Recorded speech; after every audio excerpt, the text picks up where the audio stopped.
tão falado, né?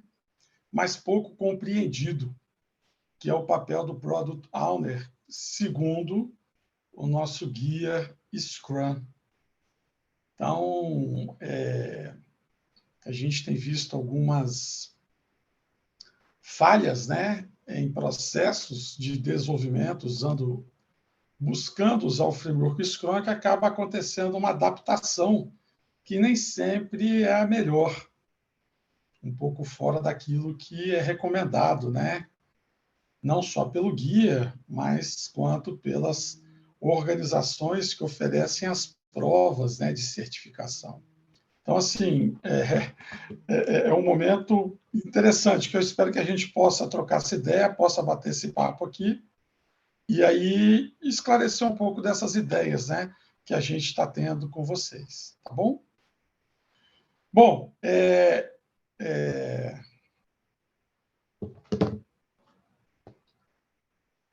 deixa eu passar aqui.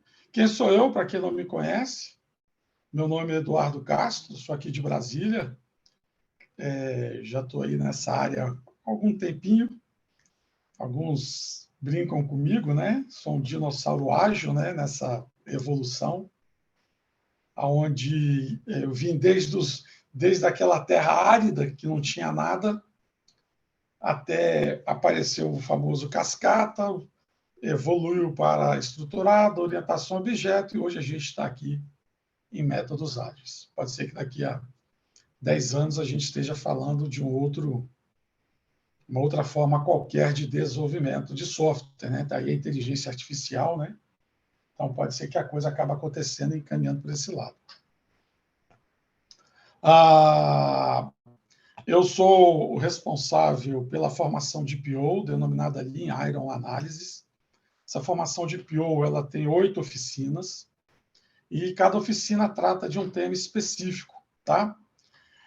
E o Lean Iron é exatamente o trabalho, né, de entendimento dos requisitos orientado ao negócio, que é o significado de Iron, integração de requisitos orientado ao negócio, com os conceitos Lean, que é um processo mais enxuto, né, um processo que busca definir o que é valor, montar o fluxo de valor e fazer entregas contínuas de valor. Para fazer tudo isso, a gente precisa de aprender técnicas de análise, entendimento, né, do negócio, das necessidades das partes interessadas, dos seus requisitos. Sem isso, dificilmente a gente consegue produzir um software com qualidade e com entrega de valor, tá? A ideia aqui é a gente até 9h30, é isso, pessoal? É por aí, professor. Vamos nessa. Tá, vamos nessa. Pessoal... Simbora, então. Ok, vamos nessa. Então, assim, como eu estou impossibilitado de vê-los, então a gente conversa pelo microfone mesmo, quando vocês tiverem dúvida, vão ter momentos aqui que eu vou fazer perguntas, eu espero que vocês possam interagir nesse momento. E aí fica o pessoal aqui olhando aí o chat, me avisando caso alguém tenha algum problema no microfone, para a gente poder conversar. Aqui a ideia é um bate-papo, tá? E não um monólogo, né? Aqui é um diálogo, uma conversa. Vamos falar um pouquinho sobre o ambiente ágil. Não tem como falar de PO sem falar de ambientes ágeis. Não tem como falar de PO sem falar do Scrum. E aí a grande dificuldade que as empresas têm em adotar, né, não só o framework, mas também como fazer a sua famosa transformação ágil, que sem ela não tem como adotar nenhum tipo de framework, seja ele Scrum, Kanban, XP, enfim. Bom, pessoal, então convido a todos, né, a tomar um chá com a tia do Scrum para um papo FDP, uma frase que eu acho que todos nós temos que conhecer, né, e trabalhar, onde chá são conhecimentos, habilidades e atitudes que todo time Scrum precisa obter, trabalhando por meio da TIA, que é a transparência, inspeção e adaptação, possibilitando o empirismo, e sendo muito, mas muito FDP, fatiar, descartar e priorizar, que é a grande finalidade, né? A grande meta, o grande trabalho que qualquer PO tem que ter é ser FDP. Muito bem. Então, vamos começar com o ambiente ágil, e aí eu já começo com uma pergunta para vocês. Se vocês tivessem que responder para um amigo, para o pai, mãe, tio, periquito, papagaio, o que é ser ágil? O que vocês responderiam? Na mente de vocês, o que é ser ágil? Pode abrir o microfone, pessoal, responder aí. Pode abrir, pode colocar no chat, que a gente lê para ele também, não tem problema nenhum, tá? Beleza, quem tiver sem microfone, vamos lá. Ser ágil, ser capaz de se adaptar rapidamente às mudanças. Ser ágil é ser capaz de se adaptar rapidamente às mudanças. Boa. O que mais? A Jéssica disse que é reagir rápido a mudanças e imprevistos. Reagir rápido às mudanças e imprevistos. Show. O que mais? Então, muita gente aí, adaptação e mudança, né? O que mais? Aprendizado constante, o Rodrigo Oliveira. Opa, aprendizagem constante. Isso é o que vocês estão fazendo aqui hoje, né? Trocando conhecimento e a gente vai aprender juntos. Perfeito. A aprendizagem. Para a gente poder se adaptar rapidamente às mudanças, o que a gente precisa? Tem mais uma aqui, professor. A Andresa falou Diga. que é muita comunicação e adaptação. Show! Comunicação. Esse aí, perfeito. Sem comunicação, não Márcia existe Mirella, agilidade. comunicar e priorizar. Priorizar, então. Para eu comunicar e priorizar, então vamos lá. Como é que eu priorizo? Como é que eu me adapto à mudança? O que eu preciso ter para que eu seja esse cara que se adapta rápido, né? Que aceita bem a mudança, né? Que gera uma boa comunicação, que faz priorização? O que eu tenho que mudar nas pessoas, talvez? Ou isso daqui é igual um método, um framework que você baixa, pronto, a partir de agora eu sou ágil. Professor, eu acho que a forma de comunicação é o que deve mudar principalmente.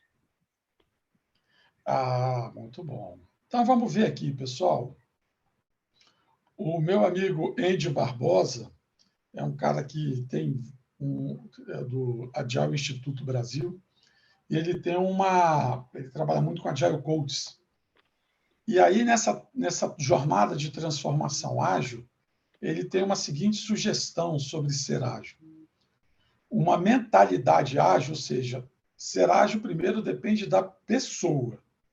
É o conjunto de comportamentos e atitudes que suportam um ambiente de trabalho ágil. Ou seja, essa mentalidade, meu jeito de ver, meu jeito de agir, o meu jeito de comunicar, o meu jeito de fazer, isso muda os meus comportamentos e as minhas atitudes, para que eu possa trabalhar bem um ambiente ágil. E um ambiente ágil ele tem muita colaboração, cooperação, comunicação, respeito às pessoas, confiança, foco naquilo que é valor, ciclos contínuos de aprendizagem e, aí sim, capacidade de adaptação e melhoria contínua, pessoal. Então, veja que não é fácil, né? Ser ágil realmente não é fácil. Eu tenho que mudar o meu jeito de ser, de ver, de agir, de me comunicar, para que eu possa realmente atingir essa mentalidade, esses comportamentos de atitudes ágeis, né? Ou seja, ser ágil, eu gosto muito dessa figura, é uma mudança de forma de ver e enxergar. Para eu entender os 4 valores do manifesto, que a gente vai falar daqui a pouco, os seus 12 princípios, e aí sim, eu mudando o meu jeito de pensar, compreendendo os valores e princípios, eu modifique as minhas práticas, a minha forma de agir, o meu comportamento. Tá? Então, aqui, inclusive, tem um link, né? Depois o pessoal vai disponibilizar essa apresentação para vocês. Tá? Então, ser ágil, pessoal, exige mudança comportamental, mudança de atitude, mudança da forma de pensar, ver e agir. E aí essa mudança ela é orientada, né, a princípio, pelo Manifesto Ágil, lá de 2001. Nesse manifesto, o primeiro valor é indivíduos e interações, mais do que processos e ferramentas. O que ele quer dizer com isso? Exatamente o que vocês acabaram de falar aqui. Comunicação. Se você não sabe conversar, se você não gosta de conversar, se você tem dificuldade, né, de dar e fornecer feedback, você já começa a ter problemas para ser ágil e trabalhar num ambiente ágil. E aí, mais que processos e ferramentas. Não significa que processos e ferramentas não sejam importantes. Isso é um mito, um dos mitos dos métodos ágeis, né? Dos ambientes ágeis, da forma de trabalhar com agilidade. A gente aqui agora está usando uma ferramenta. Sem ela, talvez a gente não teria essa oportunidade de indivíduos e interações. Mas o importante não é a ferramenta. O importante é a gente estar aqui trocando ideias. Processos são importantes? Também são importantes. Mas eles não são o foco. O foco não é o processo em si, mas sim na melhoria contínua, né? No empirismo, na transparência, inspeção e adaptação, que a gente conquista por meio de indivíduos e interações. Então, segundo valor que é muito importante entender, software em funcionamento, mais do que documentação abrangente. O que é software em funcionamento?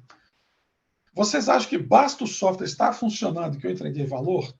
Isso é um outro mito também, já vou adiantando. Basta o software estar em funcionamento que eu entreguei valor?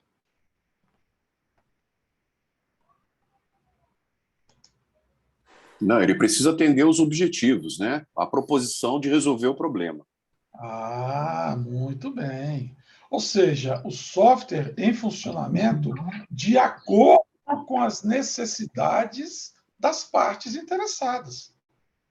Para isso é que o novo guia traz o objetivo do produto e o objetivo da sprint. Eu não posso entrar numa sprint sem saber o porquê que eu estou construindo aquele incremento. E ele tem que atender aos critérios DOD. Agora, só porque o software está em funcionamento de acordo com as necessidades, não existe documentação, é isso? Documentação útil, né? Documentação que seja ágil, né? Muito bem. Então, veja, será que eu não preciso criar uma documentação, por exemplo, para a minha área de negócio entender o produto? Às vezes ela não compreende só o backlog. Lá eu tenho que ter as minhas métricas, eu tenho que ter a razão, as necessidades, eu tenho que ter as partes interessadas, descritas. Às vezes é uma necessidade de negócio. Às vezes eu preciso documentar para que a área de suporte precisa atender, né, os usuários. Às vezes eu preciso documentar porque é um outro time que dá manutenção. Às vezes eu preciso documentar para fornecer um menu de ajuda, né, como a gente está tendo aqui, né, no Adobe aqui, então tem uma ajuda. Então, é o que eu chamo de documentação útil. Então, documentação existe sim, e ela é importante sim, mas desde que ela gere valor para as partes interessadas. Se ela é útil e as pessoas vão ler, então existe sim documentação. Professor, na última empresa em que eu trabalhei, a gente trabalhava com Scrum, só que no nosso sistema a gente tinha um FAQ que a gente criou justamente com a documentação para poder sanar os tipos de problema, dúvida, porque tem que ter, né? De qualquer forma tem que ter. Tem que ter. Já dando um spoiler, né? Sobre quem for fazer a prova de PSM2. A pergunta era a seguinte: o documentador está de férias. Um dos itens dos critérios DOD é ter a documentação do incremento pronta ao final término da sprint. Quais opções você escolheria? Opção 1, espera o documentador voltar. Opção 2, tira o item do DOD. Opção 3, os devs assumem a função. Qual vocês escolheriam? Não é exatamente dessa forma a pergunta, acho que tinha mais outras duas lá, mas eu não lembro. Qual vocês responderiam? Vocês esperam ele voltar de férias? Vocês tiram o item do DOD ou os devs documentam? Os devs Opção 3, documentam. os devs documentam. Os devs documentam. Essa pergunta é muito interessante por alguns aspectos. Primeiro aspecto é que ela assume que existe documentador entre os devs. Que a documentação pode ser gerada a partir de critérios DOD, ou seja, todo incremento tem que ter documentação. Olha que interessante essa pergunta da própria Scrum.org. Então, a documentação existe, pessoal. E aí quebra um outro mito, que dev não é sinônimo de programador. Dev pode ser qualquer pessoa que contribua para aquele produto. Pode ser um UX, pode ser um testador, pode ser um analista de requisitos, pode até ser um programador. Colaboração com o cliente mais do que negociação de contratos. Isso daqui é um pouco mais difícil, né? Principalmente se for no meio público, porque o contrato ele existe, né? Contratos eles existem e são celebrados, né, para a gente ter um acordo entre as partes interessadas. Mas a gente precisa aprender a fazer contratos que sejam mais abrangentes, mais flexíveis, para que eu possa ter uma colaboração maior com o meu cliente do que a letra fria, né, do contrato. Responder às mudanças mais do que seguir um plano. Quer dizer, então, que para eu responder bem às mudanças, eu não posso planejar? É isso? Ou o planejamento ele faz parte? Você ter um... Na verdade, é você responder aos imprevistos diferente do plano, né? As mudanças elas podem ocorrer a qualquer momento e você não necessariamente precisa seguir um plano, você precisa seguir lá em cima o que entrega o produto, né? Qual é o objetivo. Então, elas vão acontecer, é o que mais acontece, inclusive, né? Isso. Então, muitas vezes as mudanças acontecem constantemente exatamente porque a gente, às vezes, não tem um plano. Então, e aí, claro que um plano aqui não é aquele plano do PMBOK, né? Você fazer ali montar um cronograma extenso, né? Fazer todo um planejamento de escopo, né? WBS, EAP, não é isso. Mas eu preciso entender as necessidades das partes interessadas, elaborar um plano e começar a executar. E durante este caminho, mudanças vão ocorrer. E eu vou ajustando esse meu plano, e vou ajustando as minhas entregas às medidas que as mudanças acontecem. Mas eu tenho que controlar um pouco essas mudanças, senão eu me perco no caminho. E acabo fazendo entregas que não se integram, com outros incrementos. Então, você finaliza uma sprint, tem que esperar a próxima, que tem que esperar a próxima, para depois juntar tudo. Isso não é agilidade.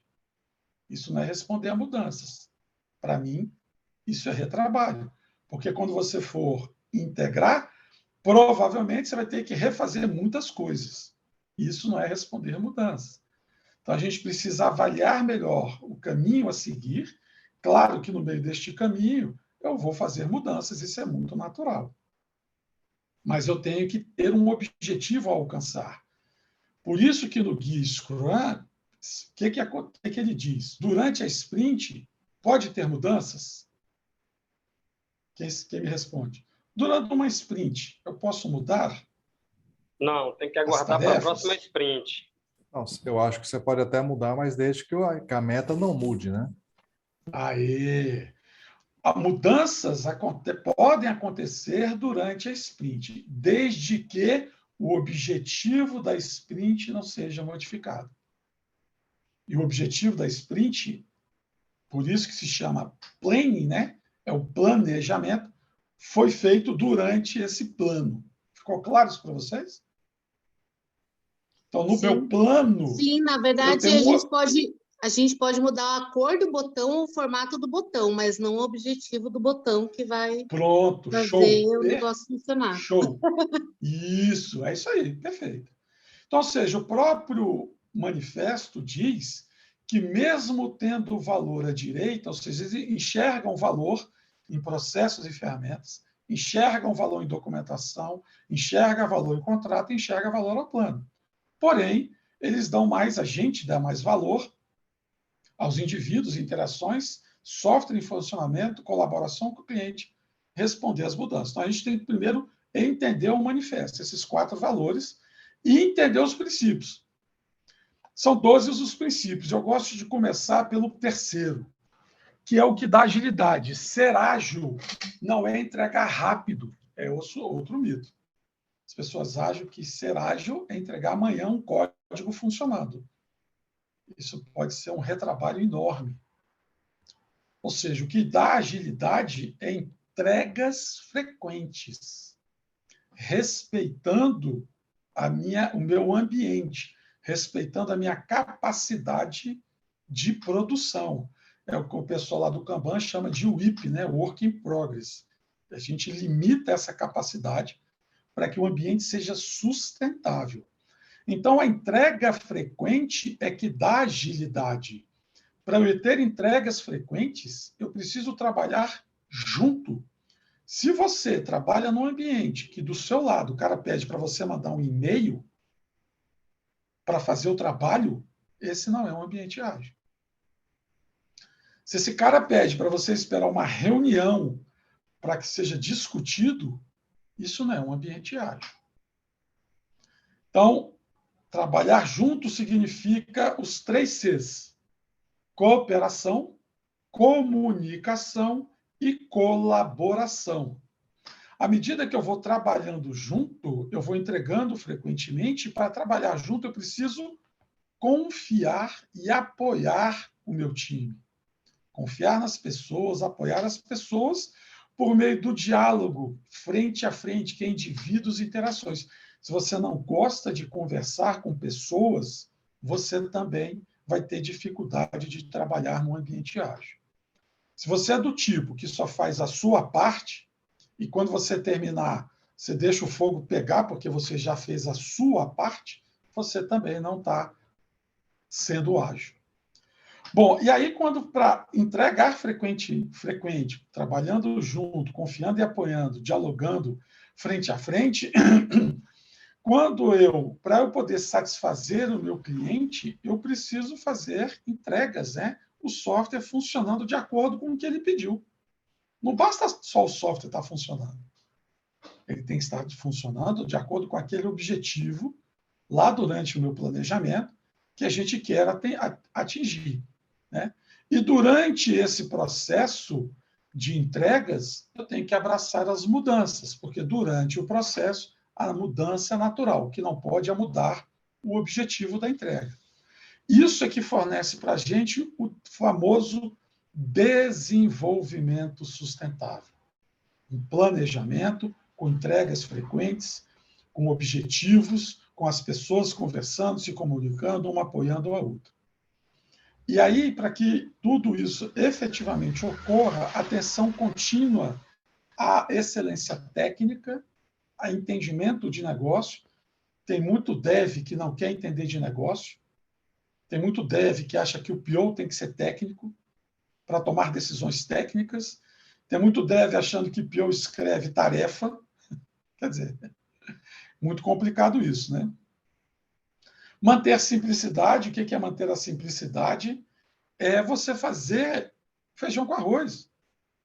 Você precisa fazer uma entrega, você quer utilizar o framework que acabou de sair, que ninguém conhece, mas ele promete ser a solução do mundo. Não vai acontecer. Não faça isso.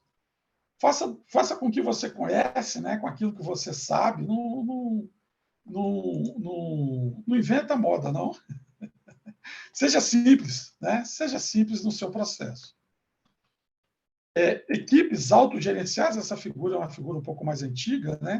Mas são equipes autogerenciadas. Para uma equipe ser autogerenciada, do que ela precisa ter, pessoal?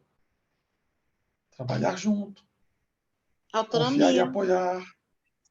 Não só autonomia, não adianta você dar autonomia se ela não sabe, se ela não sabe o que fazer com essa autonomia. Exatamente. Precisa saber ter o objetivo ali, ter claro qual é a Isso. responsabilidade e objetivo. Isso, ela precisa ter claro os seus objetivos, né?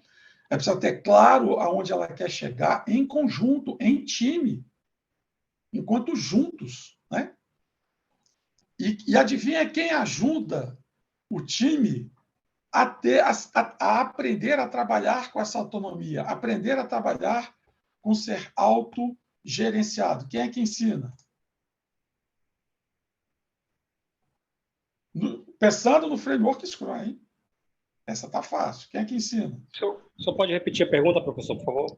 Posso, claro. A gente aqui falou de autogerenciado, né, de autonomia, né, do time saber se auto-organizar, autogerenciar, né? Aí a pergunta foi: quem é que ensina este time a ser autogerenciado, auto-organizado para que ele ganhe autonomia? Quem é que ensina? Scrum Master. O Scrum Master, né? O Scrum Master. Scrum Master. Show, pessoal, é isso aí. O Scrum Master. Ele é um cara essencial nesse processo de implementação do framework Scrum. Se o Scrum Master é fraco, o PO é fraco, os devs são fracos, a organização é fraca. Porque ela não vai compreender a melhor maneira, né, de se trabalhar com o framework Scrum. Esse é um problema muito sério que a gente vê no mercado, tá? Scrum Masters que não são atuantes ou que não entendem o seu papel, e a partir do momento que isso acontece, aí todo mundo sofre. Ok, pessoal? Professor, muito bem. Eu tenho uma Pois não. pergunta aqui da Maria Francisca, e é muito interessante. E quando não tem SM? Deu ruim? Então, quando você não tem SM, significa, é o terceiro item que a gente vai falar, significa que a organização não está preparada a trabalhar com agilidade, seja ela qual for, principalmente com o framework Scrum. Aí é o terceiro ponto que a gente vai discutir hoje. Até porque, Veja bem, professor, os papéis são definidos, né? Então, precisa do Scrum Master, né? Exato. Veja bem, se você não tem um papel de Scrum Master, então você não tem o framework Scrum completo. Você tem uma adaptação. Se não funcionar, não diga que a culpa é do framework Scrum, ou que a culpa é do PO, ou que a culpa é dos devs. Tá capenga, né? Tá faltando... É uma tríade, é um tripé. Se uma perna cai, as outras duas vão ficar se balançando até cair. Ok? Isso é um outro problema sério das organizações. E acontece todo dia, né? Infelizmente. O pessoal pega a moda, eu vou ser ágil, e aí não sabe quais são os papéis, acham que vira a chave, né, para agilidade, e aí, no final das contas, não conseguem fazer as entregas de acordo com que o framework deve, né, orientar e acontecer. E aí a culpa são das pessoas, mas na verdade não, a culpa é da organização que seguiu uma moda. E assim, eu sei porque eu vivi muito isso, eu trabalho na área de TI já tem 20 anos, e há 11 anos eu trabalho na empresa, então assim, eu vi muita coisa acontecer. Em alguns grupos a gente trabalhou com a metodologia de desenvolvimento padrão, e depois a gente foi passando alguns times para agilidade, porque a gente entendia que fazia sentido, mas teve alguns que não tem jeito. E aí a gente até tentou, mas não tinha equipe, não tinha gente, não tinha como aplicar. E aí não dá para forçar isso, porque não funciona, né? E a gente precisa ter essa consciência, né? Isso.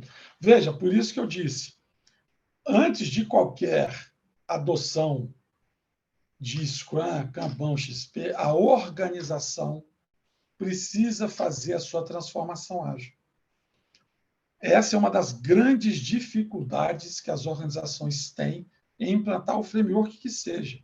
Aí o que acaba acontecendo? O Scrum não funciona. Ela vem e fala, esse negócio de Scrum não é para a minha empresa. Vamos para o Kanban. E vai dar o mesmo problema. Vamos para o XP. E ela nunca vai alcançar. E em algum momento ela vai chegar e falar assim, cara, esse negócio de agilidade não presta. Porque, olha só, a gente não consegue fazer nada, tá vendo? Eu botei o gerente de projeto como Scrum Master e continuam os mesmos problemas. Mas, enfim, Agora, é professor, isso, pessoal. Agora também existe a resistência à mudança, né? Muita empresa, muito indivíduo também tem essa resistência, né? Então, mas se tem resistência à mudança, meu amigo Luciano, para que quer mudar? Simples. Justamente, porque quer seguir a moda, entendeu? Né? Você quer seguir a moda? Mas aí você vai seguir a moda, você vai sobrecarregar as pessoas, você não vai ter os resultados, você já fazia isso errado no anterior, no tradicional, aí você quer ir para o ágil e quer continuar errando? Com certeza.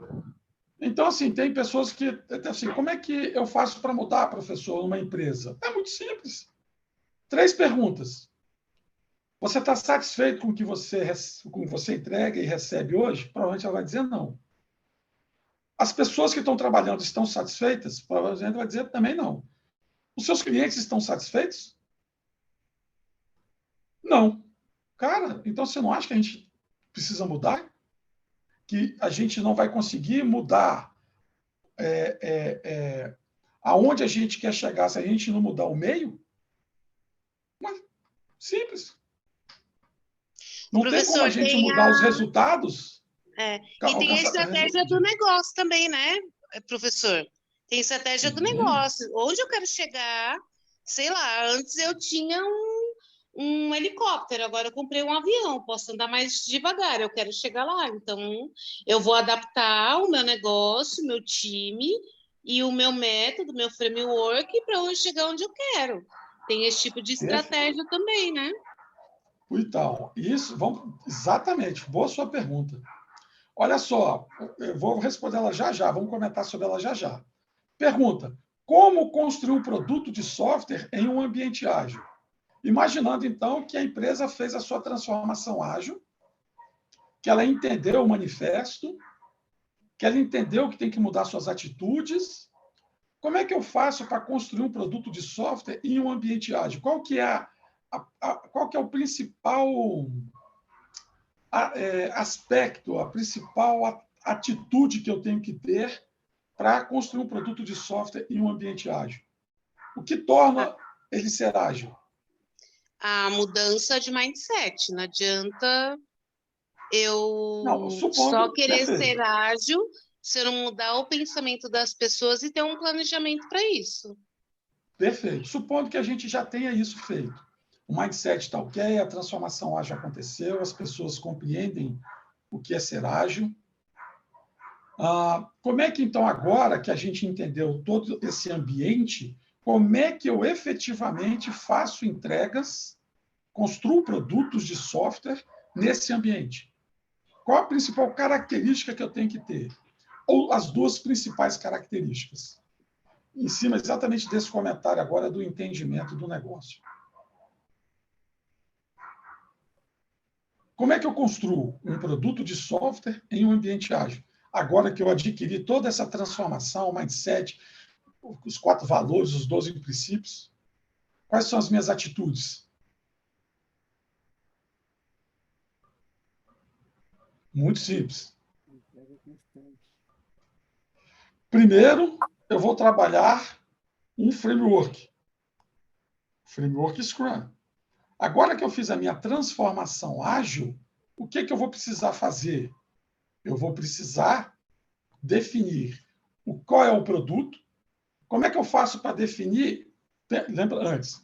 Então, o nosso framework Scrum, como é que ele funciona?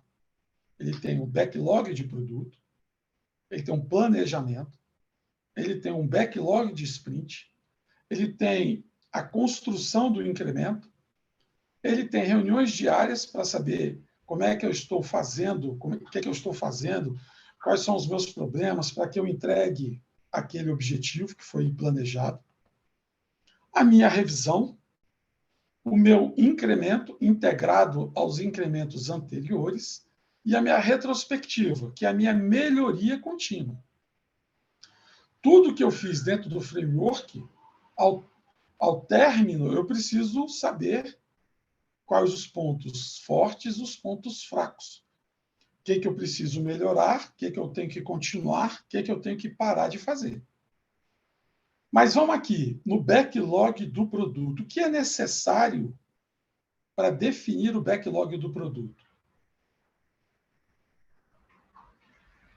Eu acho que primeiro tem que ter um entendimento do negócio, né, professor? Boa! Ou seja, um backlog do produto não surge do nada. Antes de tudo, eu tenho que entender bem o negócio. E aí, quando eu falo em entender bem o negócio, nós temos dois senhores.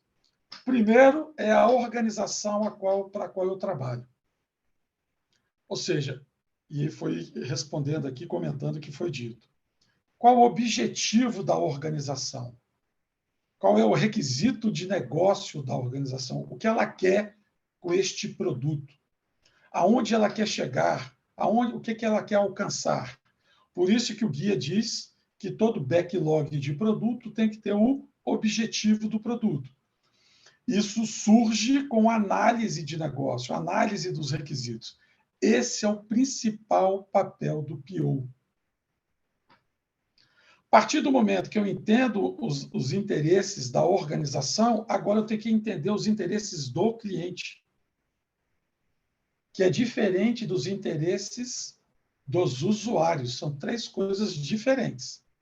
Cliente é diferente de usuário, que é diferente da organização.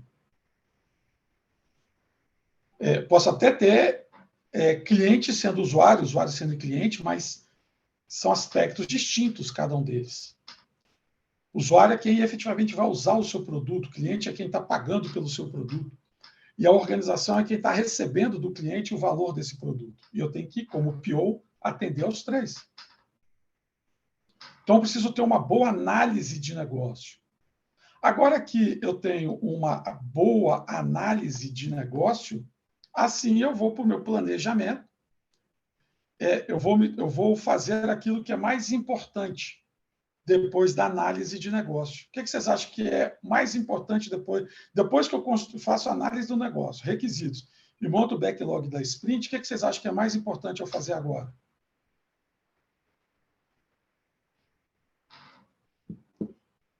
Priorizar, professor? Perfeito, ser FDP. Fatiar, descartar e priorizar. Show, é isso aí. Para que eu faça as entregas contínuas, por meio de pequenos entregas contínuas, pequenos incrementos. Pronto.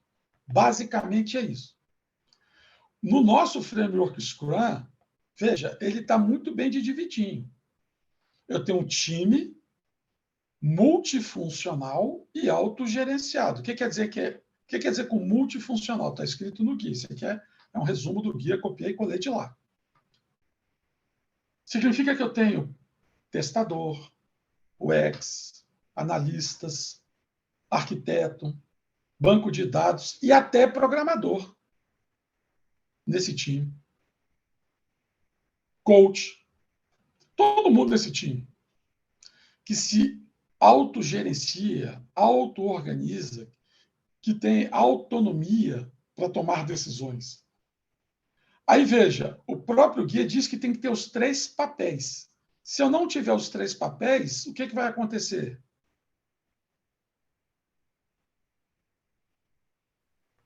Eu acho que vai gerar uma desorganização e não vai ser Scrum, né? Então, veja, cada um deles tem um trabalho que está escrito no guia. Cada um deles tem uma responsabilidade. O PO tem as suas responsabilidades do ponto de vista de negócio. Os devs têm as responsabilidades na construção do produto. E o Scrum Master tem suas responsabilidades de apoiar os devs, apoiar o PO e apoiar a organização. Qualquer um deles que faltar, quem vai fazer o trabalho do outro? O PO vai fazer o trabalho do Scrum Master?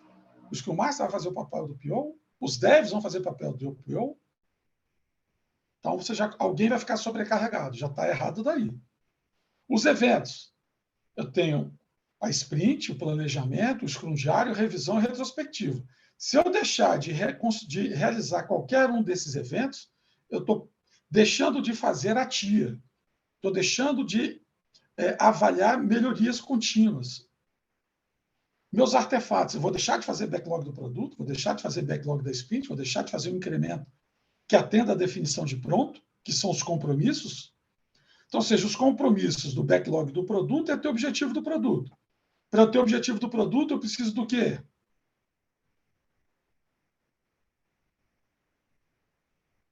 Para ter o objetivo do produto, eu preciso do quê?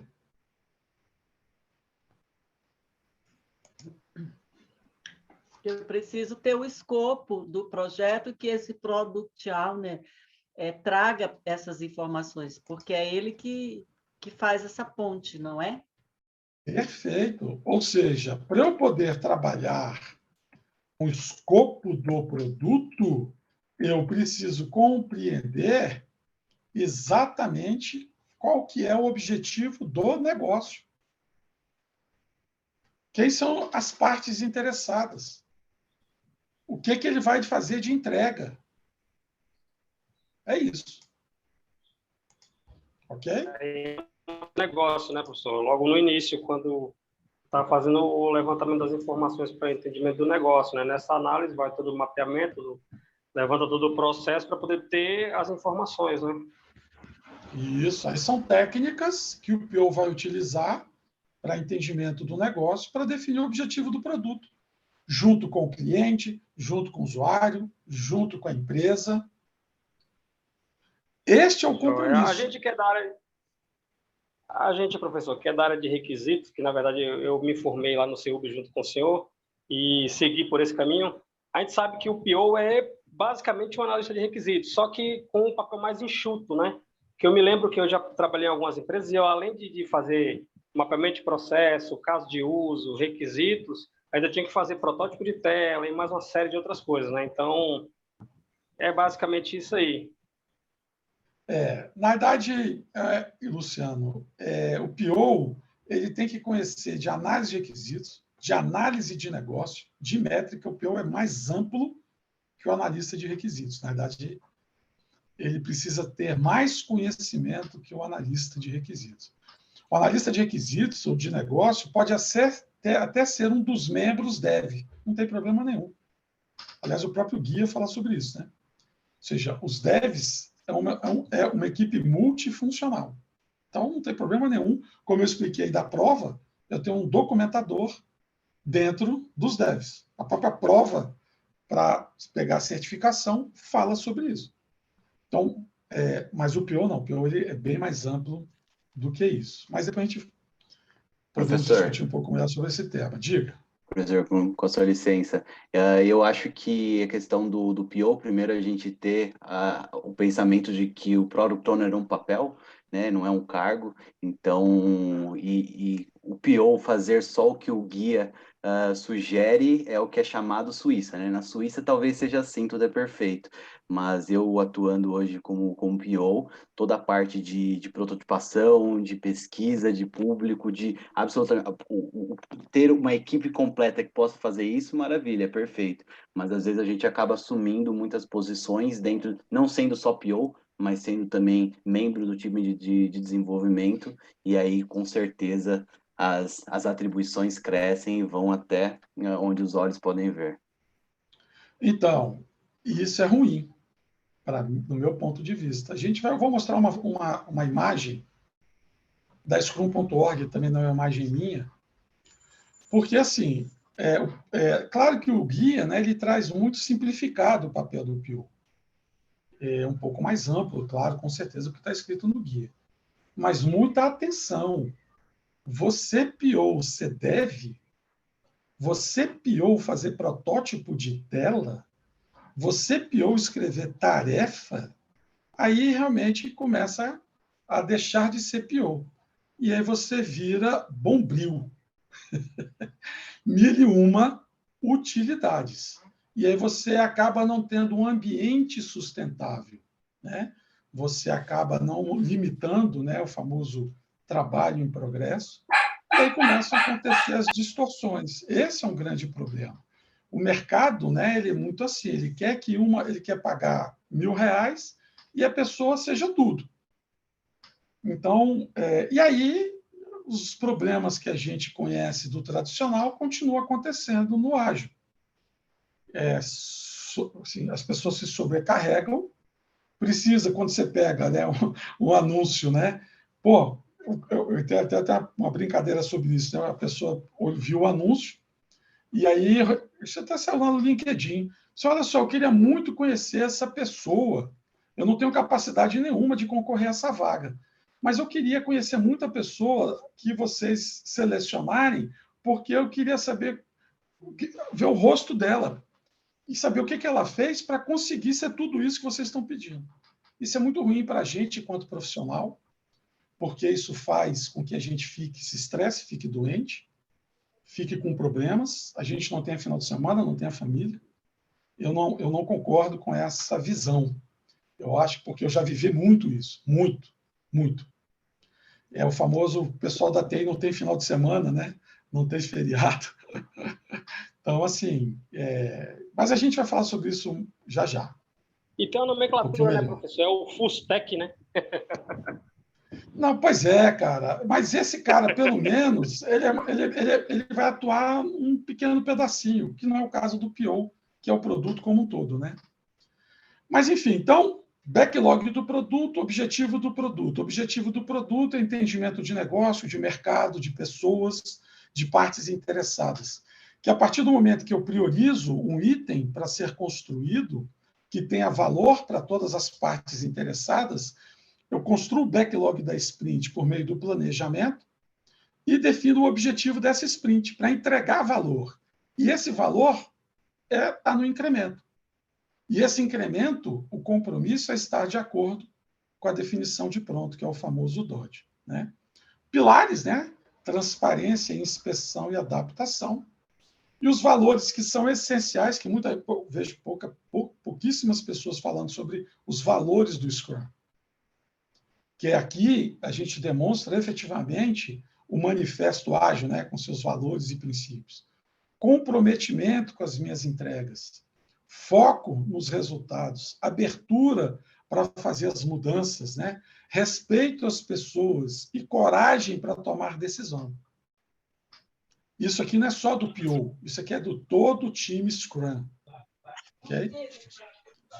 Alguém quer falar alguma coisa? Oi? Acho que tem alguém com o microfone aberto aí. Tá.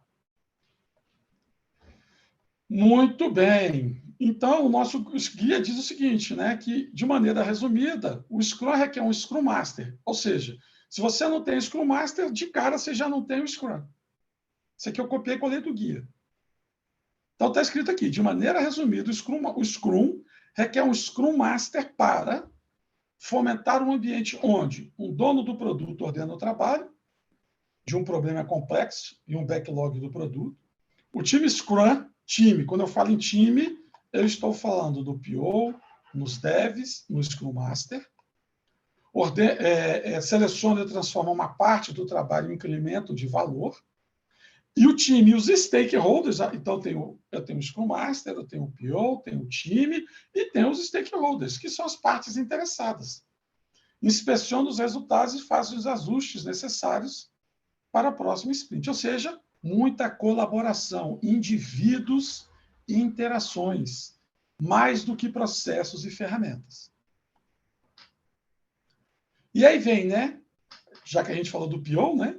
Eu pergunto para vocês, no Scrum, quem vocês acham que é o PO? Qual o grande papel dele? É programar? É implementar o framework? É botar história em backlog? Ele não é dev. Ele não é dev. Isso, com certeza. O que mais? Quem é o PO? Ele não é o que coloca a história em backlog, mas ele também escreve essas histórias, né, professor? Então, eu tenho um artigo sobre isso também da Não escreve. o ideal é que o PO não escreva histórias e critérios de aceite. Outra coisa importante, pelo amor de Deus. Não existe história sem critério de aceite. Não façam isso. Porque para você, quando você olha para uma história, para que você possa dizer se ela é complexa ou não, você faz como? Só lendo a história? É isso mesmo? Vocês conseguem olhar a complexidade só olhando uma história? Não, de jeito nenhum. Não, bom, eu tenho essa dificuldade. Pode ser que seja uma falha minha, mas eu tenho dificuldade de olhar para uma história sem critério de aceite e definir se essa história ela é complexa ou não. Eu vou pegar um exemplo aqui, olha.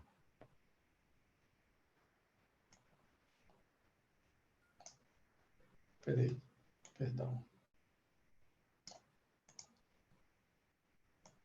Deixa eu voltar aqui com a minha tela, essa para cá, mas eu quero mostrar uma coisa para vocês aqui.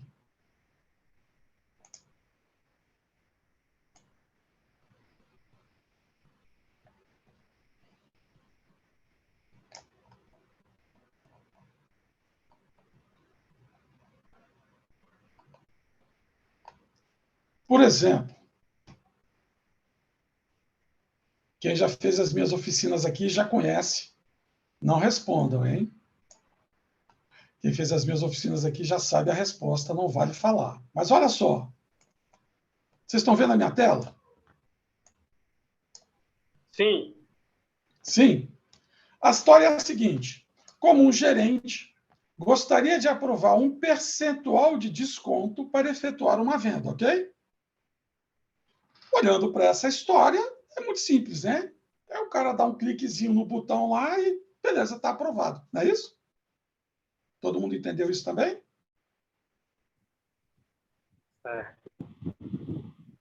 Qual seria a dificuldade de fazer essa história? Quantos pontos vocês dariam? Ou complexidade, fácil, médio, difícil, de 1 a 10? Pleno e pouco, o que vocês quiserem dar de referência. Vamos dar um fácil, médio, difícil. Isso aqui é fácil, médio ou difícil? Eu acho difícil aí, professor. Você acha de aprovar fazer um código para aprovar um percentual de desconto? Você acha difícil? Sim, porque quais são as regras para poder efetuar esse desconto? Ah, perfeito. Então, acho médio pelo mesmo motivo. E aí depende da forma que ele vai pagar, o método que ele vai pagar, quantas vezes. Então, assim, não acho tão difícil, mas ele não é fácil. Então, acho ali no médio, que vai variar de acordo com o método que a gente vai oferecer para ele escolher. E isso vai estar escrito aonde? Professor. Só um minutinho. Isso vai estar escrito aonde? Não está. Não está, mas vai depender do perfil do nosso cliente. A gente precisa saber o que o nosso cliente vai querer, qual é o perfil dele e o que a gente está vendendo. Né? Certo. E como é que você sabe qual é o perfil dele? Como é que você define esse perfil? Eu tenho uma opinião. Se você vai dar desconto, tem que olhar o negócio interno da empresa. Eu não posso decidir dar um desconto de 50% que eu ferro com o negócio. Então, eu acho que tem uma conta aí por trás que tem que ser feita, que é quanto eu posso, de fato, dar de desconto percentual baseado no quanto o cliente vai comprar. Então, ela é complexa. São os critérios de aceite, né? São os critérios, critérios de aceite. Então, gente, por que, pelo amor de Deus, vocês não escrevem critérios de aceite? Esses dias, já tem um mês atrás, rodou pelos vários grupos que eu estou, um documento falando de como escrever histórias. Tinha lá uns 6, 7 formatos. Nenhuma delas tinha critério de aceite. Nenhuma delas. Então, eu vou mostrar para vocês os critérios de aceite dessa história. Para aprovar o desconto, deverá ser verificada a matrícula e sendo gerente são válidas para aquela loja. O desconto ser menor ou igual ao valor do parâmetro, alçada do cadastro de gerente, foi isso que você acabou de falar. O percentual de desconto somente pode ser aplicado a produtos para clientes de atacado. Ou seja, eu tenho que ter cadastro de loja, eu tenho que ter cadastro de gerente, eu tenho que ter parâmetro da alçada do gerente, eu tenho que ter cadastro de produto, eu tenho que ter cadastro de cliente. Então, ou seja, muito cuidado com esse negócio de histórias sem critérios de aceite e de histórias em backlog de produto. Aí é onde a gente vem para as regras de negócio, né, professor? Isso. Perfeito. Tem que ter critérios de aceite. Não façam histórias sem critérios de aceite. Por isso que histórias e critérios de aceite, elas aparecem depois do refinamento de um item de backlog. Mas isso é um assunto para um outro bate-papo. Vamos voltar aqui. Então, o PO, pessoal, é aquele cara que está o tempo todo fazendo um líder. PO é líder, é liderança, é mostrar o caminho para onde a gente vai e por que nós estamos indo para lá. Papel de liderança, não é de chefe, não é de gerente. Ele é um líder dentro do framework Scrum, porque ele é o dono do produto. Se ele não conhece o seu produto, como é que ele pode ser um líder daquele produto? Aí o cliente acaba assumindo, né, e mandando no time. E aí pronto, aí ficou escrulhambado, né? A partir do momento que isso acontece, já era o framework, já era o time como um todo. Então, assim, em qual tipo de ambiente, então, um PO tem que trabalhar? Colaborativo. Em que tipo de... Isso. O que mais? Colaborativo, adaptativo, vocês gostam muito dessa palavra. Então, ou seja, ele é um PO que precisa, para ter boa colaboração, ele precisa se comunicar bem. Por isso que PO não pode ser da área técnica. PO tem que vir da área de negócio. O pessoal da área técnica gosta muito de conversar. Gosta de botar o fone no ouvido e programar, né? Então, o PO, ele gosta de um ambiente de comunicação entre todas as partes interessadas. Esse é o ambiente. É o 3C. 3C do Fuchs. É o autor aí. Ele precisa ser um ambiente colaborativo, precisa ser um ambiente cooperativo e precisa ser um ambiente de boa comunicação. Tá? Olha a figurinha lá da Scrum.org, tá, pessoal? Está aqui o link. Vamos ver o PO? O PO é um cara que olha para o mercado, olha para a qualidade do produto, olha para os competidores, olha para as partes interessadas, busca as metas e faz o planejamento, que é o roadmap. O que o time faz? Qualidade técnica, práticas técnicas, tem que ser um pessoal, à medida que a gente vai aprendendo e vai desenvolvendo, a gente vai ampliando o nosso conhecimento técnico e de negócio para ajudar o PO. Faz as deles, se é obrigatório. Tem devs que acha que não precisa fazer dele, que isso é perda de tempo. Pelo contrário, isso inclusive cai também na prova, para quem quiser tirar a certificação, tem que saber muito bem isso aqui. E é responsável pelo backlog da sprint. E para fazer bem o seu papel, o PO precisa refinar aquele item que ele priorizou do backlog do produto, precisa, em conjunto, definir a meta da sprint, que entregue valor para todas as partes interessadas, e participa, né, do que é definição de pronto. E o Scrum Master apoia todos esses papéis aqui dentro do framework. Os times com relação a seu autogerenciamento, a sua auto-organização, né? A sua autonomia, o PO na gestão do seu backlog e a organização para trabalhar com o framework Scrum. Ok? Dúvidas aqui? Algum comentário?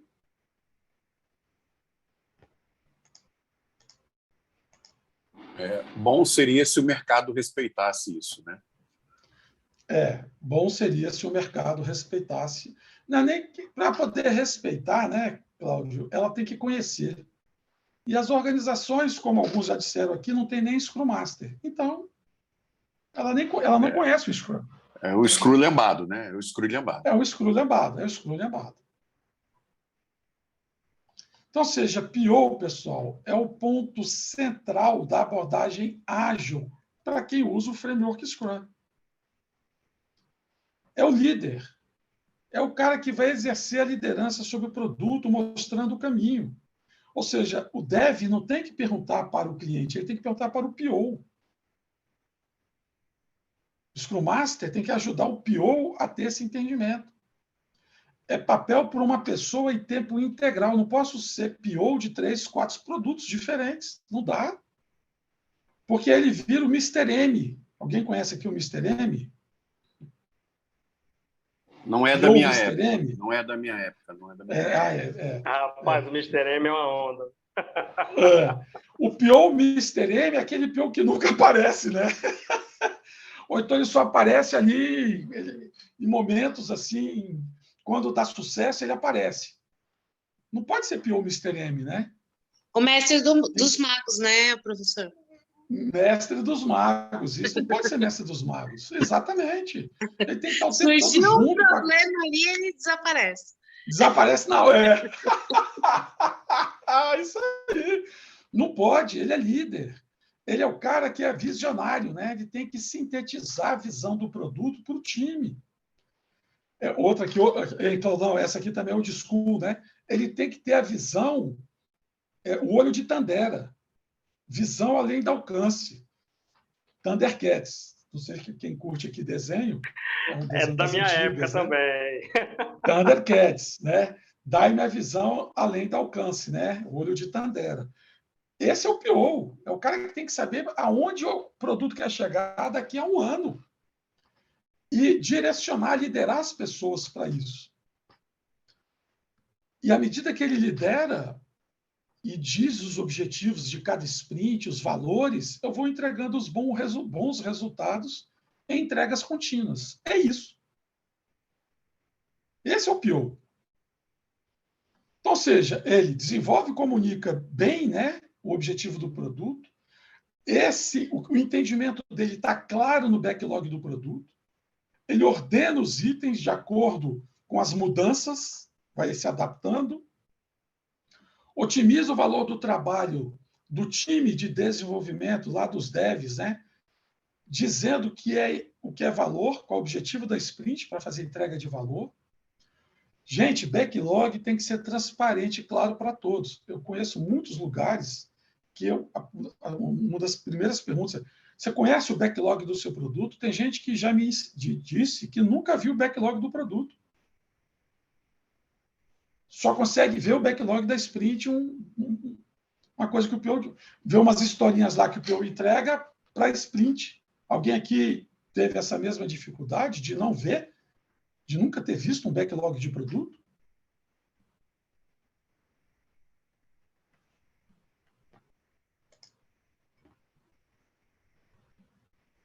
Todo mundo já viu o backlog de produto?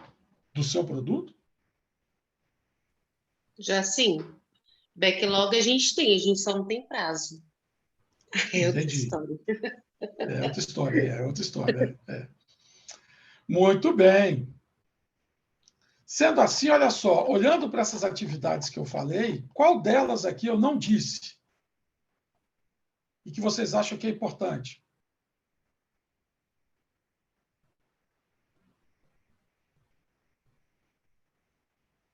Olhando para essas atividades,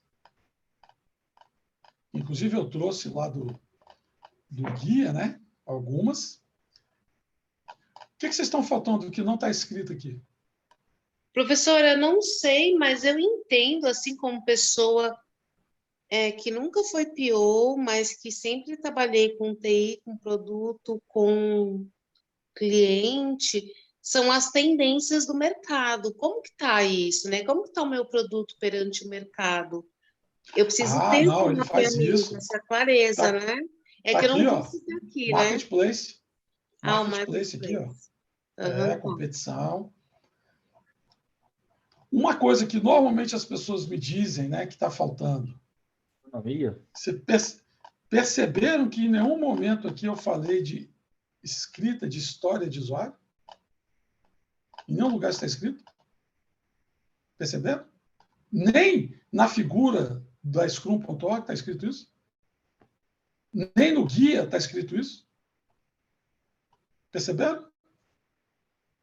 Eu ia falar que até no guia eu lembro de não ter isso. É verdade. Inclusive, eu sempre faço esse desafio, né? Se alguém achar no guia isso, ganha a formação completa, gratuita. Formação de PO com as 8 oficinas. E o certificado dourado. O professor. Quem achar isso no guia. Oi. Mas até onde a questão de histórias, job stories, jobs to be done, papel de pão, tem aí, né, de infinitas formas a gente escrever uma história, não está prevista no Scrum, mas não é uma atividade, uma boa prática de ser escrita essas histórias, esses itens do próprio backlog. Então, acho não que é uma boa esse prática. ponto não é uma boa prática. Não, de jeito nenhum. O que você tem que ter no seu backlog, conforme o guia Scrum nos diz? As necessidades das partes interessadas para a entrega do produto. E lá ele chama de item de backlog. Então, por exemplo, você construir, fazer um documento. Você vai escrever uma história para escrever um documento? Eu, como gerente, quero um documento de ajuda para apresentar ao meu cliente. É isso? Você não está sendo ágil dessa forma. Não tem. Não tem. Então, assim, vamos lá. Você chega numa oficina mecânica com um problema e você relata este problema para o mecânico. O que o mecânico vai fazer?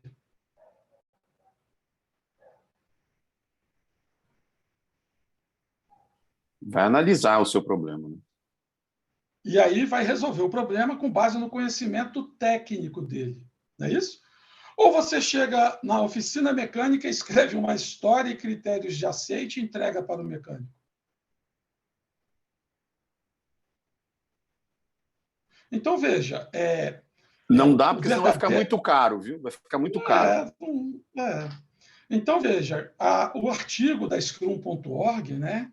A evolução do PO, fala muito sobre isso. A gente sabe, né, que as organizações que ainda são muito imaturas, não fizeram ainda, não completaram a sua transformação ágil, o PO é contratado para escrever histórias. E, infelizmente, a gente sabe disso.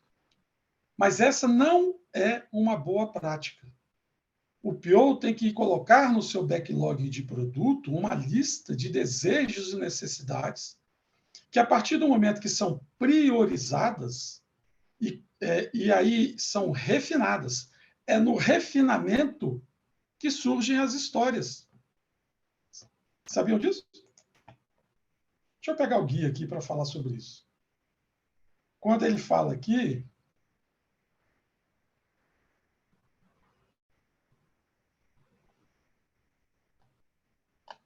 do planejamento... Peraí.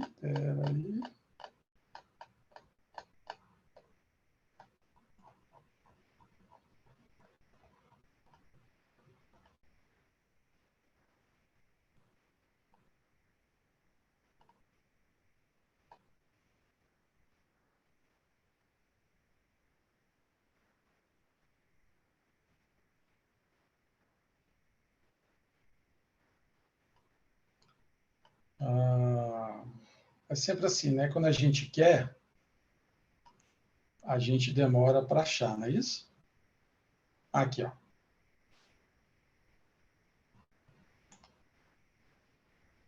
Então, veja o que está escrito aqui, ó.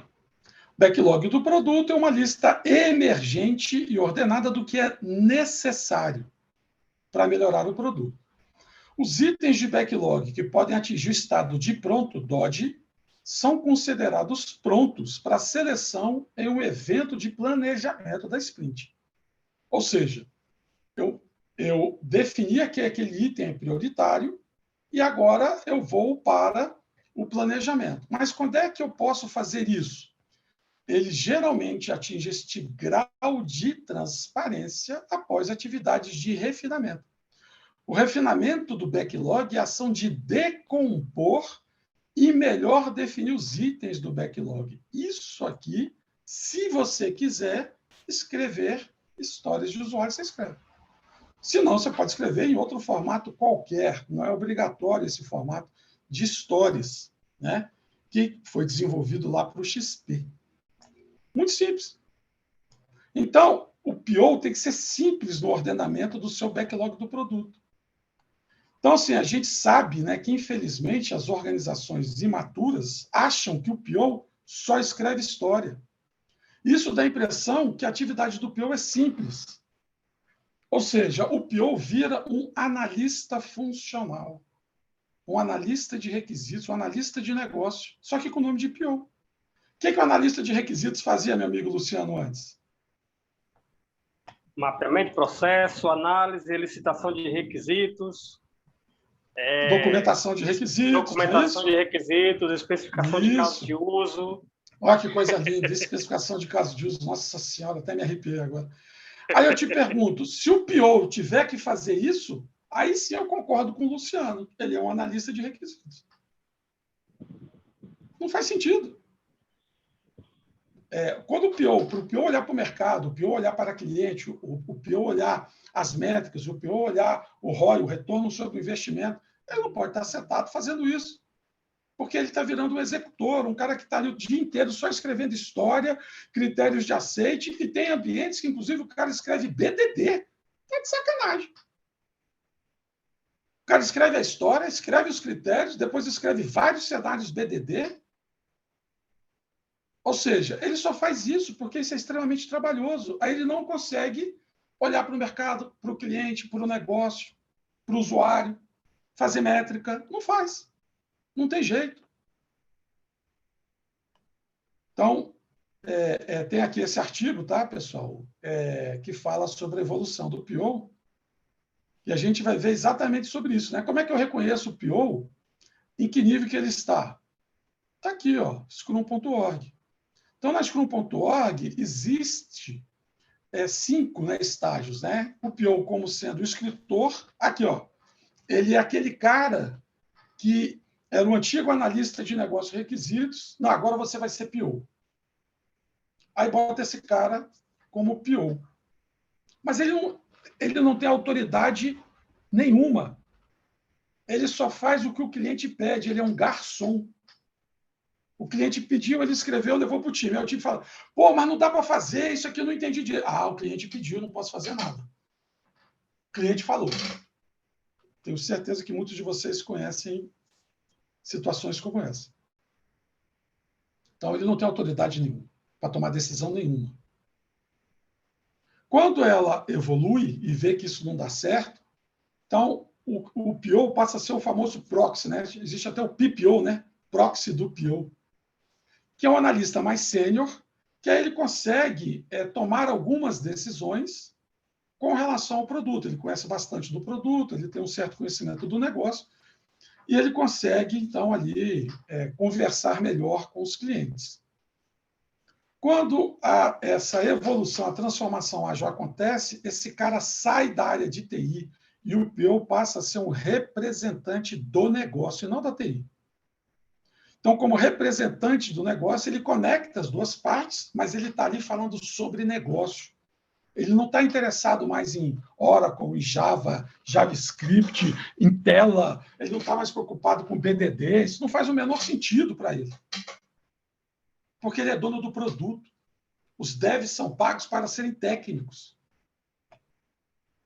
E a partir do momento que ele começa a mostrar resultado, ele passa a ser patrocinador, ter voz ativa.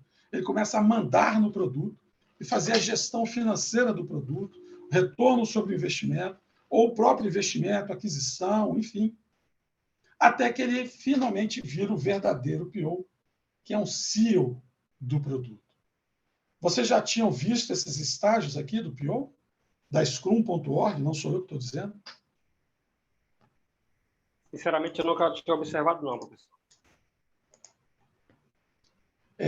Vai estar no material, tá? Que a gente vai passar para vocês, tá? Os links, tudo isso que eu estou falando, tem os links aqui, eu posso depois colocar no chat, aí no finalzinho aqui no chat, eu coloco no chat esses links todos aí, tá? Então, ou seja, se você é PO na sua organização e está com dificuldade, você já sabe por que você não consegue seguir as atividades previstas, né? Por que você não consegue entregar valor, porque você tem muito retrabalho, porque você não consegue fazer seus incrementos, porque às vezes você faz uma planning e aí quando você entra, você não consegue finalizar histórias, se você escreve histórias, né? Você não consegue finalizar suas histórias e seus, porque às vezes nem tem critério de aceite. Então, o papel do PO é um dos mais complexos dentro do framework Scrum. Pela dificuldade dele ter autonomia, pela dificuldade dele ter técnicas de análise de negócio, requisitos, métricas, né, medições. Tem que ser um cara que tem que se comunicar muito bem, ou seja, tem que estar muito bem preparado para ser PO e entender muito bem o mercado, né, e confiar no seu time. Alguém quer comentar alguma coisa? Professor, mas então, basicamente, as histórias, né, considerando requisitos e tudo, elas vêm respondendo a esse backlog do produto, né? Elas vêm respondendo à necessidade do cliente. Pode ser uma das formas, é isso, né? Isso. Então, por exemplo, você tem um item do backlog que você priorizou. Vamos discutir esse item, bora. Você pode chamar o seu cliente, você pode ter alguém entre os devs que é esse analista. Uhum. Junto com o cliente, ele escreve as histórias e critérios de aceite, parzinho de jarro, Romeu e Julieta, goiabada com queijo, café com leite, não pode existir história sem critério de aceite. Sim. E ali você constrói esse entendimento, este refinamento, para que você possa entrar na sprint. Ou seja, a história não está no backlog. A história ela é produto do refinamento do item do backlog, que está escrito no guia, não sei o que estou dizendo, eu acabei de mostrar para vocês aqui, está escrito no guia. Uhum. Ok? Obrigada. Nada. Ou seja, não é que seja by the book, mas assim, o cara demorou anos, com muitas experiências, escreveu um guia, mostrando um framework, já tem 21 anos, 20 anos. É usado no mundo inteiro, atualizado. Assim, gente, assim, então, ali tem todo um conhecimento. Os papéis que estão ali, os eventos, os valores, os compromissos, não estão ali à toa. Eles estão ali porque eles se combinam, se juntam. Nada impede de você combinar com outras técnicas, inclusive o próprio guia diz sobre isso. Mas você tem que manter a essência. Né? Você não pode não ter Scrum Master. Como eu tenho visto, né, em alguns lugares que eu tenho caminhado, o pessoal dizendo que o Scrum Master vai acabar. Você só se o Scrum acabar. O framework Scrum acabar. Porque o papel dele é essencial. Mas e quando o time atingiu o Nirvana? Meu amigo, quando ele atingiu o Nirvana, aí o mundo acabou. Porque estou para conhecer um time que atingiu o Nirvana, que não precisa do apoio de um Scrum Master. Um dia, quem sabe, a gente chega lá. Com licença, Eduardo, eu fiz uma experiência outro dia num grupo do Lean Iron e lancei um anúncio de uma oportunidade de emprego. E eles pediam justamente um Scrum Master, que é um PO, que era Scrum Master e sabia fazer análise de requisito. Ou seja, três perfis, 3 em 1, né? Enfim, o pessoal, mas qual é o papel realmente? O que você está querendo contratar? O que você... Assim, é o que o mercado está fazendo, né? Ou seja, por uma questão de economia porca, eu chamo economia porca, porque você não vai ter um ambiente ágil contratando uma pessoa para fazer os 3 papéis, e está aí comprovado. O próprio, né, a Scrum.org preconiza. Né? Isso, exatamente. Então, assim, se a gente fizer dessa forma, a gente volta ao velho e bom tradicional. O tradicional era assim.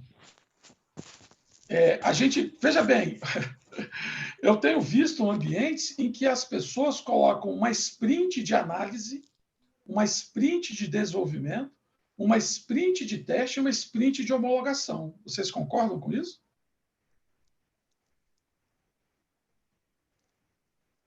Não, obviamente que não. Não. Claro que não, porque isso o que é? Isso é o tradicional. Isso é cascata. Mas tem muita empresa assim. Tem muita empresa que separou e chamou de sprints. Cara, bicho, tem coisa mais tradicional do que isso? Não existe. O cascata sendo chamado, o cascata sendo chamado de sprint. De ágil. De sprint, exatamente. Não faz o menor sentido isso. Essa é a grande dificuldade das empresas. As empresas precisam fazer a sua transformação ágil. O que é a transformação ágil? Vou pegar de novo aqui a proposta do meu amigo Andy Barbosa. A transformação ágil é uma abrangente e significativa mudança organizacional. Não é transformação digital. Tem gente que acha que é a mesma coisa e não são. São coisas de transformação digital uma coisa, transformação ágil é outra. E significativa mudança organização guiada, motivada pela adoção e exercício de inúmeras práticas, cooperação, colaboração, comunicação, coragem, respeito, adaptação, foco, que denominei de comportamentos ágeis, que renovam hábitos e processos, quebram paradigmas. Por quê? Porque eu vou fazer entregas contínuas, eu vou ter vou fatiar, vou priorizar, todo mundo está integrado, é o respeito, é a confiança, liderança, impactando nas pessoas da organização, processos, estruturas, cultura, cliente, o seu cliente tem que ser envolvido, estratégias de negócio, alguém comentou sobre as estratégias, tudo isso simultaneamente. Então, ou seja, ser ágil, pessoal, não é simplesmente pegar o framework Scrum e dizer agora eu trabalho com ágil. Se o cara faz sprint de análise, sprint de homologação, sprint de teste, não faz o menor sentido isso, porque isso é um trágio, né? É um tradicional com ágil. E, mais uma vez, o que faz o desenvolvimento de um produto de software ser ágil dentro de uma organização ágil? Gente, é o fatiar, é o projeto curto, conforme o que a gente fala do iterativo e incremental. A partir da visão do projeto, do produto, a visão do todo, aonde eu quero chegar, o objetivo do produto, eu defino quais são as necessidades, oportunidades das partes interessadas e priorizo. O que é o projeto curto? Está escrito no guia projeto curto, não foi eu que falei também. O que é o projeto curto? Eu defino o que eu vou fazer, monto a arquitetura, construo a interface, desenvolvo o teste. Faço a entrega, passo pela inspeção e adaptação. Priorizo novamente e faço tudo novamente. O segundo ciclo iterativo e incremental. E aí vou fazendo as minhas entregas contínuas. Então, volto ao que a gente comentou anteriormente. Eu preciso ter a visão do produto e preciso ser FDP. É isso que me faz ser ágil. Pequenos projetos em cada sprint, em cada interação. Quando eu pego uma organização que diz que a sprint dura só uma semana, eu também já começo a botar dúvidas sobre se ela realmente entendeu o que é o framework Scrum. Ok, pessoal? Alguma dúvida aqui? Algum comentário?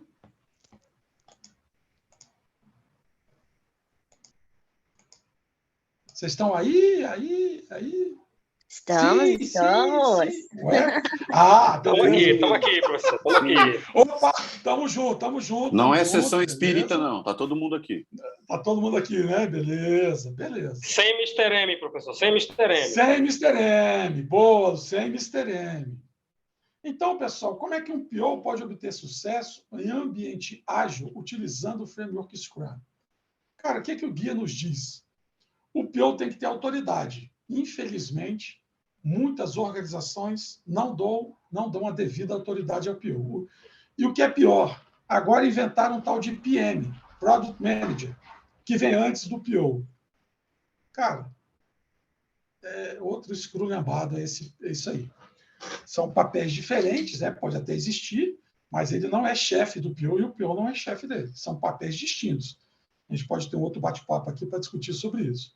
Então, esse item deles ter a autoridade, dele ter a liderança, dele ter o conhecimento, dele ter a responsabilidade para tomar decisões, isso é crucial para o Scrum.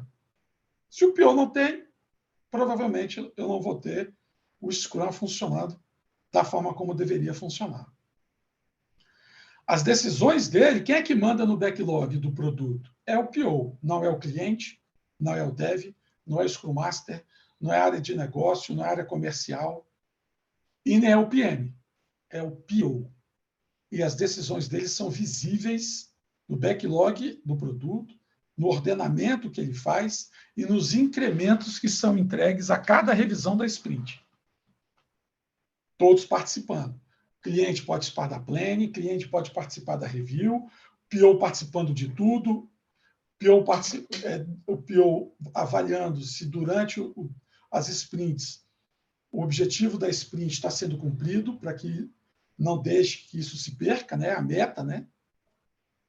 E o dono do produto pode realizar todo o trabalho que a gente discutiu, todo o trabalho acima que a gente falou. Ou ele pode delegar algumas responsabilidades. Aqui que eu falo que, entre os devs, um documentador pode escrever histórias e critérios se quiser.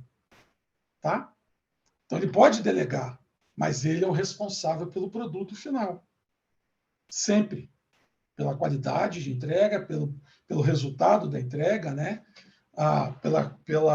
Pelos incrementos que são de valor, pela satisfação do cliente, satisfação de usuário, satisfação da área de negócio. Essa é uma responsabilidade do PO. Se o PO fizer tudo isso, ele não tem tempo de ficar sentado escrevendo história, critério e BDD. Não dá tempo. Não tem como fazer isso.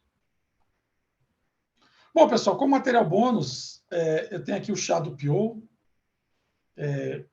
onde aqui os conhecimentos, habilidades e atitudes que o PO precisa ter no ambiente ágil. Depois vocês podem fazer uma leitura, a gente discutir numa outra oportunidade. E aqui as atividades, né, que um PO deve realizar, tanto do ambiente interno quanto externo, para definição de produto, definição do fluxo de valor, eficiência, ou seja, avaliação da qualidade, eficácia, né, que é a medição da quantidade. Tudo isso é papel do PO. E vocês vão perceber que aqui em nenhum lugar aqui está escrito aqui que ele tem que fazer a escrita, né, das histórias de usuário. Ele é responsável, sim, se houver, pela sua validação, né?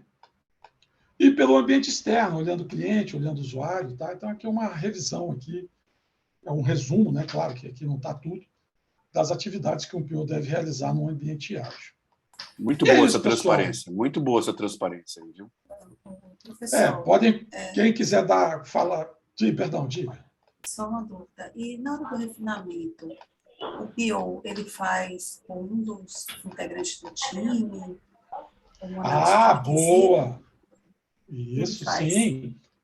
O ideal do refinamento é que ele faça com os devs.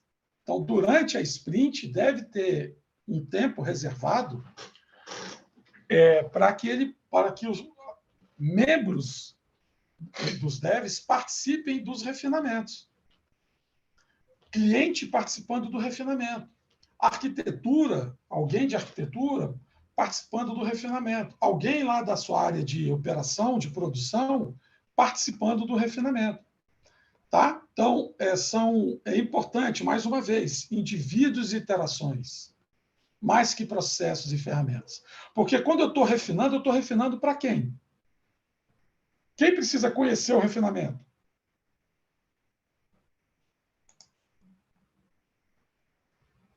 Deve. Quem precisa? Os devs. Devs, isso. São os devs que precisam entender o refinamento. Então, eles têm que participar do refinamento. Pode acontecer de repente, não todos, enfim, mas eles têm que participar desse refinamento para fazer o planejamento. Isso é função do PO, é o que está escrito no guia. Então, durante a sprint não pode ser 100% só para desenvolver, só para codificar, enfim. Normalmente, a gente faz assim, eu particularmente, né, sugiro isso. Boas práticas, né? 10% de itens que você selecione de débito, toda sprint tem que ter pelo menos 10% de débito técnico, 20%, se for um projeto novo, né? 20% de manutenções, se for o próprio time que faz a manutenção, 10% de aprendizado e 60% de construção. Toda sprint, então, vai ter construção de coisa nova, manutenção de problemas, realização de débito técnicos e estudos, que é onde você faz um refinamento ou estudar. Porque se você tiver 100% focado em só codificar, você não cria aprendizagem. Você não aprende, você não melhora, você não evolui. Tá? Então, normalmente essa, mais ou menos, né? O guia antigo, ele colocava como 10%, né? O novo guia tirou esse percentual, porque o pessoal fazia o seguinte, engessava, né? Então, se o guia diz que é 10%, então só pode ser 10%. Não. O refinamento ele acontece o tempo todo. Quando você está construindo o incremento, você fez um refinamento, você está construindo, você está aprendendo, e o refinamento está acontecendo. Quando você vai para uma review, o refinamento está acontecendo. Vai para uma retrô, o refinamento está acontecendo. Então, o refinamento ele acontece o tempo todo, mas ele é mais específico quando eu priorizo o item do backlog e refino. Nesse refinamento, aí sim o ideal é que você faça com todas as partes interessadas, né, com todos os envolvidos. Consegui responder a sua pergunta? Sim, com certeza. Obrigada, professor.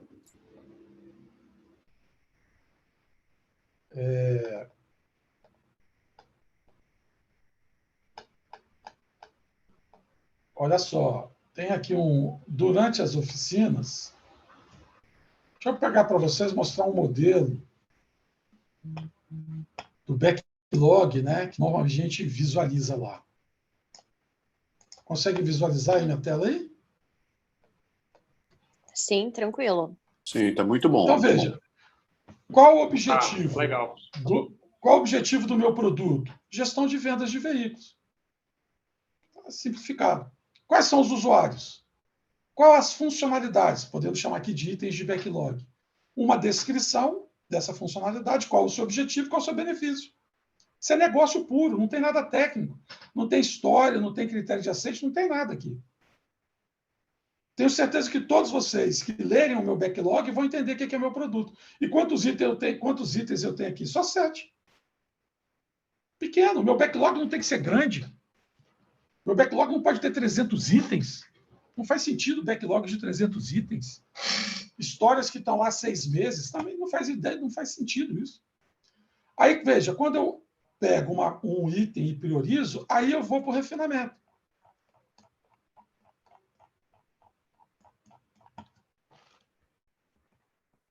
Ou seja, vem para cá, o refinamento.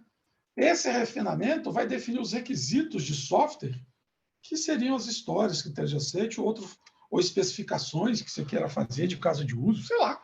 Aí, o formato que você queira, para que seu time dev construa aquele item que você priorizou. Ou seja, esse refinamento pegou um item de backlog e gerou várias histórias, várias tarefas que você precisa fazer. Isso é o backlog da sprint. Ou seja, este backlog da sprint vai ser construído durante esses eventos vistos aqui. A gente vê isso lá nas oficinas, né? Ok, pessoal? Show de bola, professor. Muito bom, mestre. Muito bom. Maravilha. Muito bom, professor. Show de bola, como sempre. Deixa eu ver se eu consegui só um pouquinho aqui.